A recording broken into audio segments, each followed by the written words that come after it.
ವಾರ್ತಾ ಮತ್ತು ಸಾರ್ವಜನಿಕ ಸಂಪರ್ಕ ಇಲಾಖೆ ಕಲ್ಯಾಣ ಕರ್ನಾಟಕ ರಸ್ತೆ ಸಾರಿಗೆ ನಿಗಮದಿಂದ ಬಳ್ಳಾರಿಯ ಕಂಪ್ಲಿ ಕೇಂದ್ರ ಬಸ್ ನಿಲ್ದಾಣದಲ್ಲಿ ಕರ್ನಾಟಕ ಸರ್ಕಾರದ ಯೋಜನೆಗಳ ಕುರಿತು ಇಂದಿನಿಂದ 4 ದಿನಗಳ ವಸ್ತು ಪ್ರದರ್ಶನ ಹಮ್ಮಿಕೊಳ್ಳಲಾಗಿದೆ.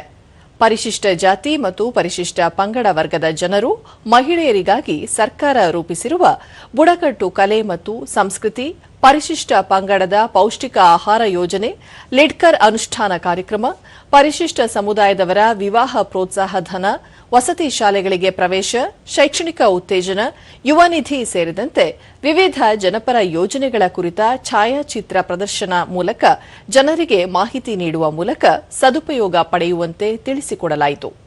ಶಾಸಕ ಜೆಎನ್ ಗಣೇಶ್ ವಸ್ತು ಪ್ರದರ್ಶನಕ್ಕೆ ಚಾಲನೆ ನೀಡಿದರು.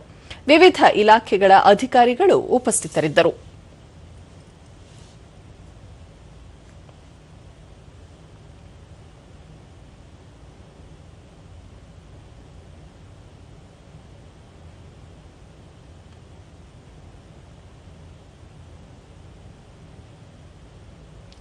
ದೂರದರ್ಶನದೊಂದಿಗೆ ಶಾಸಕ ಜೆಎನ್ ಗಣೇಶ್, ರಾಜ್ಯದಲ್ಲಿ ಹಿಂದುಳಿದವರು, ಬಡವರ ಅಭಿವೃದ್ಧಿಗಾಗಿ ಮುಖ್ಯಮಂತ್ರಿ ಸಿದ್ದರಾಮಯ್ಯ ಹಲವಾರು ಯೋಜನೆಗಳನ್ನು ಜಾರಿಗೊಳಿಸಿದ್ದು, ಎಲ್ಲಾ ಯೋಜನೆಗಳು ಜನಪ್ರಿಯವಾಗಿವೆ ಹಾಗೂ ಜನರ ಜೀವನ ಮಟ್ಟವನ್ನು ಸುಧಾರಿಸಿವೆ ಎಂದರು.